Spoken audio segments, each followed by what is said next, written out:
Hi friends, ಹೇಗಿದ್ದೀರಾ ಎಲ್ಲರೂ ಚೆನ್ನಾಗಿದ್ದೀರಿ ಅಂತ ಭಾವಿಸ್ತಾ ಇದ್ದೇನೆ. ಹಾಗೆ ಇವತ್ತಿನ ನನ್ನ ವ್ಲಾಗ್ಸ್ ಸ್ಟಾರ್ಟ್ ಮಾಡ್ತಾ ಇದ್ದೇನೆ. ಇವತ್ತು ನಮ್ಮ ಮನೆಯಲ್ಲಿ ಗೊಬ್ಬರ ತೆಗೆಯುವ ಕೆಲಸ 7-8 ಜನ ಇದ್ದಾರೆ ಕೆಲಸಕ್ಕೆ.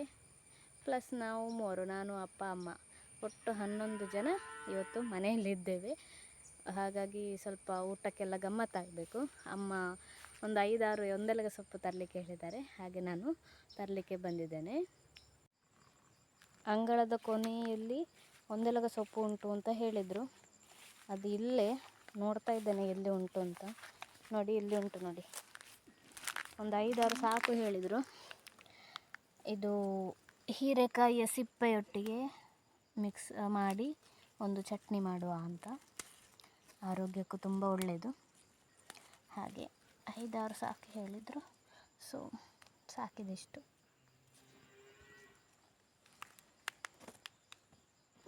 ಇದು ಹೀರೆಕಾಯಿ ಸಿಪ್ಪೆ. ಇದರೊಟ್ಟಿಗೆ ಒಂದೆಲಗ ಹಾಕಿ ಒಂದು ಚಟ್ನಿ ಮಾಡಿದರೆ ಸೂಪರಾಗಿರ್ತದೆ.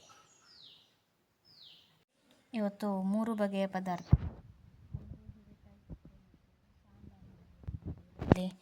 ಬೀನ್ಸ್ ಉಂಟು, ಪಡವಳೆಕಾಯಿ ಉಂಟು, ಮತ್ತು ಪೊಟ್ಯಾಟೊ ಉಂಟು, ಮತ್ತು ಹೀರೆಕಾಯಿ ಸಹ ಉಂಟು. ಇದೆಲ್ಲ ಹಾಕಿ ಒಂದು ಮಿಕ್ಸ್ಡ್ ಸಾಂಬಾರು ಮತ್ತು ಒಂದು ಕ್ಯಾಬೇಜ್ ಪಲ್ಯ. 3 ಬಗೆಯ ಪದಾರ್ಥ ಇವತ್ತು ಮನೆಯಲ್ಲಿ. ಅಮ್ಮ ಕ್ಯಾಬೇಜ್ ಪಲ್ಯವನ್ನು ಕುಕ್ಕರಲ್ಲಿ ಇಟ್ಟಿದ್ದಾರೆ.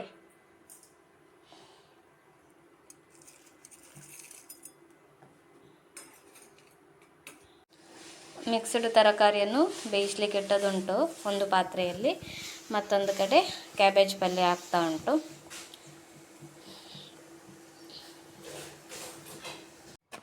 ಅಮ್ಮ ಬಚ್ಚಂಗಾಯಿ ಕಟ್ ಮಾಡ್ತಾ ಇದ್ದಾರೆ. ಫ್ರಿಜ್ಜಲ್ಲಿತ್ತು, ಕೋಲ್ಡ್ ತಿನ್ನಬೇಕೀಗ.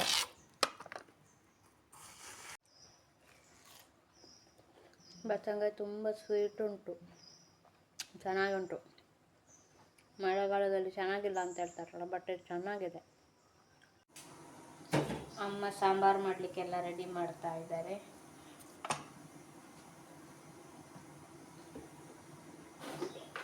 ನಾವು ಬಾಯ್ಲ್ಡ್ ರೈಸ್ ಊಟ ಮಾಡೋದು. ಒಂದು ಕಡೆಯಲ್ಲಿ ಅನ್ನ ಆಗ್ತಾ ಉಂಟು. ತುಂಬ ಜನ ಇದ್ದಾರಲ್ಲ ಇವತ್ತು, ಸೊ ದೊಡ್ಡ ಮಡಿಕೆ ಇಟ್ಟದ್ದುಂಟು ಇವತ್ತು ಅನ್ನಕ್ಕೆ.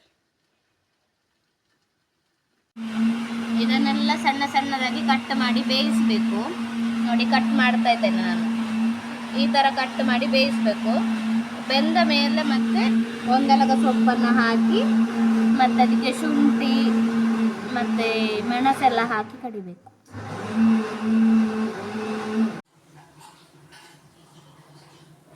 ಸಾಂಬಾರಿಗೆ ಕಡ್ದಾಯಿತು ಅಮ್ಮಂದು. ಈಗ ರೆಡಿ ಆಗ್ತದೆ ಸ್ವಲ್ಪ ಹೊತ್ತಲ್ಲಿ ಸಾಂಬಾರು. ನೋಡಿ, ಇದನ್ನು ಕಟ್ ಮಾಡಿದ್ದೇನೆ. ಇದಕ್ಕೆ ನೀರು ಹಾಕಿ ಸ್ವಲ್ಪ ಉಪ್ಪು ಹಾಕಿ ಬೇಯಿಸಬೇಕು. ಇದನ್ನು ಚೆಂದ ಬೇಯಿಸಬೇಕು.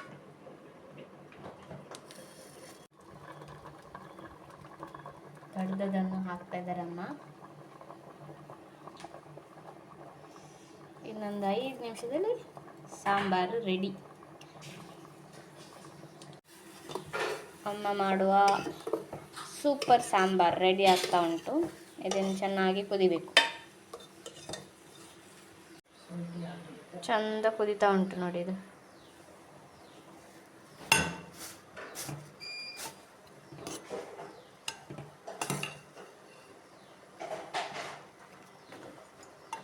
ಇವೆಲ್ಲ ಹೆಲ್ದಿ ಫುಡ್ಸ್.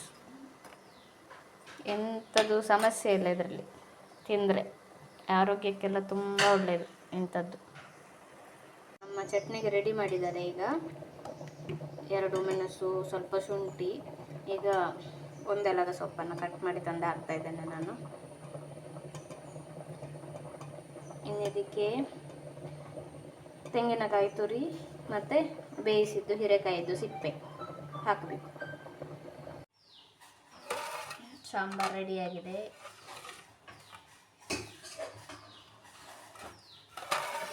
ಕ್ಯಾಬೇಜ್ ಪಲ್ಯ ಆಗ್ತಾ ಉಂಟು. ಇನ್ನೊಂದು 5 ನಿಮಿಷ ಕ್ಯಾಬೇಜ್ ಪಲ್ಯ ಆಗ್ತದೆ. ಚಟ್ನಿ ಕಡಿಲಿಕ್ಕೆ ರೆಡಿ ಮಾಡಿದ್ದಾರೆ ಅಮ್ಮ. ಇನ್ನಿದನ್ನು ಕಡಿದ್ರೆ ಚಟ್ನಿ ರೆಡಿ ಆಗ್ತದೆ. ಕ್ಯಾಬೇಜ್ ಪಲ್ಯ ಆಗಿದೆ. ಈಗ ಇದಕ್ಕೊಂದು ಒಗ್ಗರಣೆ ಹಾಕಬೇಕು. ಒಗ್ಗರಣೆ ಹಾಕಲಿಕ್ಕೆ ಇಟ್ಟಿದ್ದೇನೆ. ಇದಕ್ಕೆ ಉದ್ದಿನಬೇಳೆ ಮತ್ತು ಸಾಸಿವೆ ಹಾಕಿ ಒಗ್ಗರಣೆ ಹಾಕಿದರೆ ಕ್ಯಾಬೇಜ್ ಪಲ್ಯ ರೆಡಿ ಆಗ್ತದೆ. ಫ್ರೆಂಡ್ಸ್, ಚಟ್ನಿ ರೆಡಿಯಾಗಿದೆ. ಇದಕ್ಕೆ ಒಂದು ಒಗ್ಗರಣೆ ಕೊಡಬೇಕಿನ್ನು. ಅದಕ್ಕಿಂತ ಮುಂಚೆ ನಾನು ಸಂಡಿಗೆ ಹುರಿಬೇಕು ಅಂತ ಇದ್ದೇನೆ. ಇದು ಉದ್ದಿನ ಸಂಡಿಗೆ, ಇದು ಅಕ್ಕಿ ಸಂಡಿಗೆಗಳು.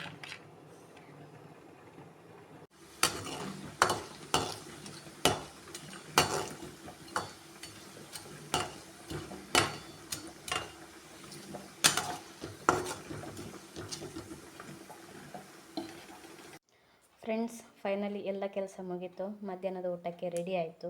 ನನಗೂ ಅಮ್ಮನಿಗೂ ಫುಲ್ ಸುಸ್ತಾಗಿ ಬೆವರಿ ಹೋಗಿದೆ. ನಂದು ನಿಮಗೆ ತೋರಿಸ್ತೇನೆ ಏನೆಲ್ಲ ಐಟಮ್ ಉಂಟು. ಆಲ್ರೆಡಿ ಹೇಳಿದ್ದೇನೆ, ಆದರೂ ಎಲ್ಲ ಒಟ್ಟಿಗೆ ಇಟ್ಟಿದ್ದೇನೆ, ನಿಮಗೆ ತೋರಿಸ್ತೇನೆ. ನಾವು ಬಾಯ್ಲ್ಡ್ ರೈಸ್ ಊಟ ಮಾಡೋದು. ಇದು ಬಾಯ್ಲ್ಡ್ ರೈಸ್, ಇದು ಸಾಂಬಾರು, ಇದು ಕ್ಯಾಬೇಜ್ ಪಲ್ಯ, ಇದು ಚಟ್ನಿ ಮತ್ತು ಸಂಡಿಗೆ ನಾನು ಆಗ ಕಾಯಿಸಿದ್ದು. ಮತ್ತು ಇದರೊಟ್ಟಿಗೆ ಮಜ್ಜಿಗೆ ಉಂಟು, ಅದನ್ನು ಅಮ್ಮ ಮಾಡಬೇಕಷ್ಟೇ. ಹಾಗೆ ಇವತ್ತಿನ ಮಧ್ಯಾಹ್ನಕ್ಕೆ ಸ್ವಲ್ಪ ಗಮ್ಮತ್ತು ಊಟ.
ಸೊ ಫ್ರೆಂಡ್ಸ್, ನಾನು ಇವತ್ತಿನ ವ್ಲಾಗ್ಸನ್ನು ಮುಗಿಸ್ತಾ ಇದ್ದೇನೆ. ಯಾರಾದರೂ ನನ್ನ ವೀಡಿಯೋನ ಫಸ್ಟ್ ಟೈಮ್ ನೋಡ್ತಾ ಇದ್ದರೆ ದಯವಿಟ್ಟು ಸಬ್ಸ್ಕ್ರೈಬ್ ಮಾಡಿ. ಹಾಗೆ ನನ್ನ ವೀಡಿಯೋ ಇಷ್ಟ ಆದಲ್ಲಿ ಲೈಕ್ ಮಾಡಿ, ಶೇರ್ ಮಾಡಿ. ಹಾಗೆ ಏನಾದರೂ ಹೇಳಬೇಕು ಅಂತಿದ್ರೆ ದಯವಿಟ್ಟು ಕಮೆಂಟ್ ಮಾಡಿ ತಿಳಿಸಿ.